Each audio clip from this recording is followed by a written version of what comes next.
Syngonium. এই syngonium নামটার সঙ্গে কেমন যেন একটা সিংহ সিংহ গন্ধ পাওয়া যায়, তাই না? কিন্তু গাছটা সেরকম সিংহের মতো দেখতে একেবারেই নয়, খুব শান্ত প্রকৃতির, কচু পাতার মতো দেখতে, অথচ অপূর্ব সুন্দর। বিভিন্ন প্রজাতির সিঙ্গোনিয়াম বাজারে পাওয়া যায়। আমি নার্সারি থেকে বেশ কয়েকটি পছন্দসই সিঙ্গোনিয়াম নিয়ে এসে আমার বাড়ির ভিতরে টবে প্রতিস্থাপন করেছি।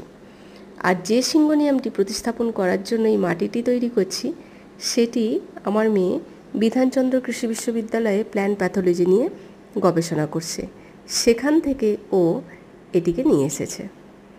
বেশ কয়েকদিন এটি বোতলে জলের মধ্যে রাখা ছিল।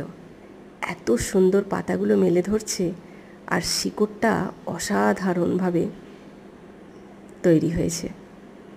তো আমার মনে হলো এইবার এই গাছটি টবের মাটিতে দেওয়া দরকার, তাই আমি মাটিটি প্রস্তুত করে নিলাম।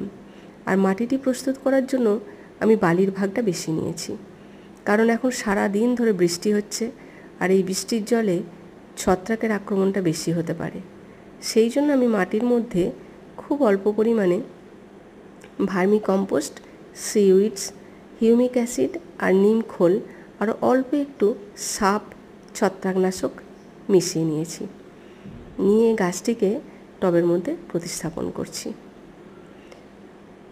গাছটি এখন আমি সরাসরি বৃষ্টির জলের মধ্যে রাখবো না, কিছুটা সেমিশেডের মধ্যেই রাখবো, কারণ অতিরিক্ত বৃষ্টির জলে গাছের গোড়ায় জল বসে গেলে গাছটি নষ্ট হয়ে যেতে পারে। তাই আমার মনে হলো কিছুদিন যাবৎ এটিকে সেমিশেডের মধ্যে রেখে পরিপূর্ণভাবে গাছটি যখন নিজেকে মাটির সঙ্গে তৈরি করে নেবে, তখন আমি এটিকে একটু রোদে দেব। আর রোদে না দিলে আমার মনে হয় গাছের পাতার যে রঙগুলো, সেই রঙগুলো ঠিকভাবে আসে না। সূর্যের আলোতে রঙের যে পরিষ্কার ভাবটা পাতার, সেগুলো খুব ভালোভাবে আসে।